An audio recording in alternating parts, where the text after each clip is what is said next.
Iran. Speaking passionately in a foreign language. Israel. but not only us. We've done all that and many other things. یہ ایک پرانی نفرت ہے جو آج راکٹوں، ڈرون حملوں اور نیوکلیئر دھمکیوں میں بدل چکی ہے. ایک طرف ہے ایران، ایک نظریاتی ملک جو فلسطین کے مظلوموں کے ساتھ کھڑا ہے، جو اسرائیل کے ناجائز قبضے کو تسلیم نہیں کرتا، اور دوسری طرف ہے اسرائیل، ایک ریاست جو ظلم کو سیکیورٹی کہتی ہے اور معصوموں کے خون کو بڑی بے دردی سے بہا کر خوشیاں مناتی ہے. یہ دشمنی اس دن سے شروع ہوئی جب 1979 میں ایران میں اسلامی انقلاب آیا. شاہ ایران کا تختہ الٹا اور امام خمینی نے آتے ہی اسرائیل کو شیطان اکبر کہا. اس دن ایران نے اسرائیل کو تسلیم کرنا چھوڑ دیا. نہ صرف تسلیم کرنا چھوڑا بلکہ فلسطینی تحریکوں جیسے حماس اور حزب اللہ کی کھل کر مدد شروع کر دی. اور یہی وہ لمحہ تھا جب اسرائیل نے ایران کو اپنا سب سے بڑا خطرہ قرار دے دیا. اسرائیل کو تکلیف تھی کہ ایران ایک واحد مسلم ملک ہے جو کھل کر اس کے خلاف آواز بلند کرتا ہے، جو فلسطین کو اپنا مسئلہ سمجھتا ہے، جو امریکی دباؤ کے سامنے جھکنے کو تیار نہیں. تب سے لے کر آج تک اسرائیل نے ایران کے نیوکلیئر پروگرام کو نشانہ بنایا، ایران کے سائنسدانوں کو قتل کروایا، شام اور لبنان میں ایرانی اہداف پر بار بار حملے کیے. 1979 سے پہلے ایران وہی ملک تھا جس نے اسرائیل کے ساتھ سفارتی تعلقات قائم کیے. شاہ ایران اسرائیلی حکومت کے قریب تھا. اسرائیلی انٹیلیجنس موساد تہران میں آزاد گھومتی تھی اور دونوں ملک امریکہ کے اتحادی تھے. پھر آیا انقلاب، ایک ایسا انقلاب جو صرف حکومت نہیں سوچ بدلنے آیا تھا. امام خمینی نے آتے ساتھ ہی کہا اسرائیل ایک ناجائز ریاست ہے جو فلسطینیوں کے حقوق پر قبضہ کر کے بیٹھی ہوئی ہے. ایران نے فوراً اسرائیلی سفارت خانہ بند کر دیا اور وہ عمارت فلسطینیوں کے حوالے کر دی. آج بھی تہران میں فلسطینی پرچم لہراتا ہے اور اسرائیل کا نام لینا وہاں گالی سمجھا جاتا ہے. یہی وہ لمحہ تھا جب اسرائیل اور ایران کے درمیان تعلقات دشمنی میں بدل گئے. ایران نے فلسطینی تنظیموں کو نہ صرف اخلاقی بلکہ فوجی سپورٹ دینا شروع کی، خاص طور پر حماس اور حزب اللہ کو. اسرائیل نے ان تنظیموں کو دہشت گرد کہا اور ایران کو ان کا سرپرست. یوں ایک طرف ایران، شام، حزب اللہ اور دوسری طرف اسرائیل، امریکہ اور ان کے عرب اتحادی.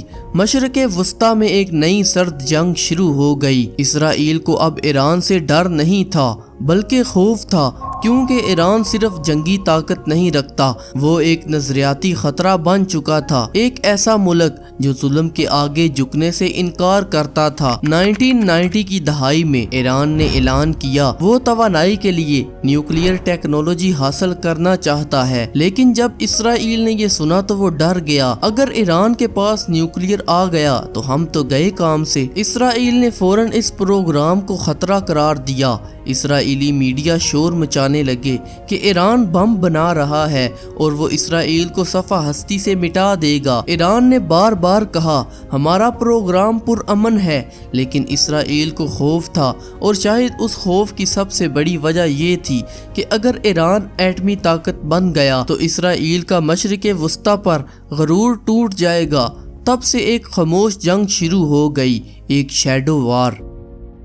ایران کے نیوکلیئر سائنسدانوں کو سڑکوں پر ٹارگٹ بنایا گیا، ان کی گاڑیوں میں بم لگائے گئے، لیبارٹیز پر سائبر حملے کیے گئے. ایک خطرناک وائرس نے ایران کے نیوکلیئر پلانٹس کو نقصان پہنچایا اور بعد میں تسلیم کیا گیا کہ اس میں اسرائیل اور امریکہ کا مکمل طور پر ہاتھ تھا. لیکن ایران جھکا نہیں، اس نے مزید مزاحمت کی اور اسی مزاحمت نے اسرائیل کو اور زیادہ وحشی بنا دیا. جب اسرائیل کو یہ احساس ہوا کہ ایران براہ راست میدان جنگ میں آنے والا نہیں تو اس نے جنگ کو پراکسی وار کی شکل دے دی. اسرائیل نے شام میں ایرانی تنصیبات پر حملے شروع کیے، لبنان میں حزب اللہ کے خلاف جنگ چھیڑی اور غزہ میں حماس کو نشانہ بنایا. لیکن ایران نے بھی خاموشی سے اپنا جواب تیار کر لیا تھا، ایک ایسا جواب جو اسرائیل کے خوابوں میں بھی خواب بن کر آیا. لبنان میں حزب اللہ، ایک شیعہ مزاحمتی تنظیم جو ایران کی حمایت سے بنی،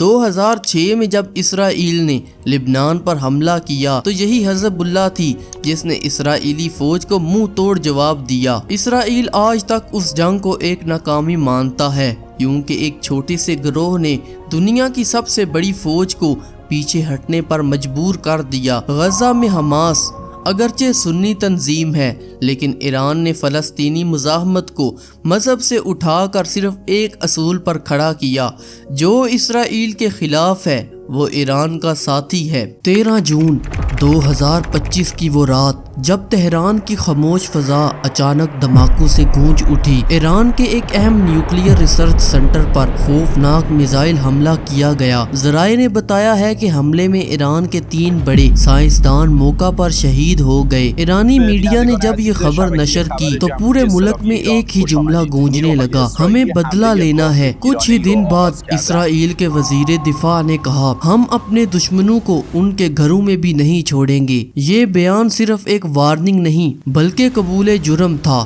ایران کی حکومت نے اقوام متحدہ میں احتجاج کیا، لیکن عالمی طاقتوں نے ہمیشہ کی طرح خاموشی اختیار کی، اور تب ایران نے اعلان کیا، ہم جوابی کارروائی کریں گے، وقت اور جگہ ہم چنیں گے، لیکن جواب ضرور دیں گے۔ ایران کے سپریم لیڈر نے ایک تاریخی تقریر میں کہا، ہم ظلم کے خلاف ہیں، نہ صرف فلسطین میں بلکہ دنیا کے ہر کونے میں۔ اگر اسرائیل سمجھتا ہے کہ ہمارے سائنسدانوں کو مار کر ہماری ترقی روک دے گا تو یہ اس کی سب سے بڑی بھول ہے۔ ایران نے فوراً جواب میں 400 سے زیادہ میزائل اور ڈرون اسرائیل کی طرف داغے، جس سے اسرائیل کی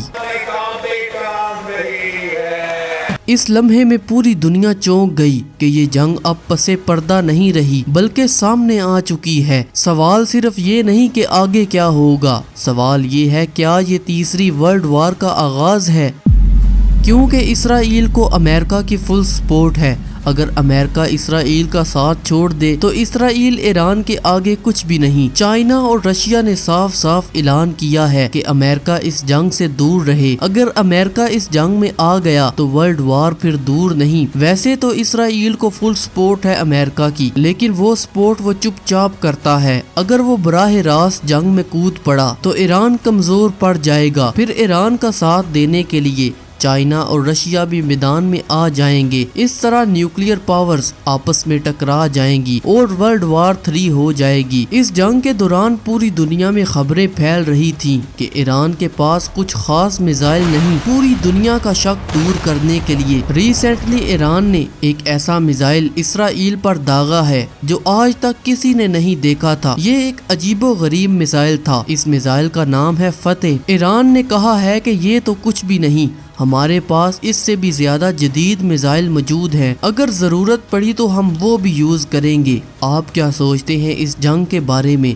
کمنٹ سیکشن میں اپنی رائے کا اظہار ضرور کریں۔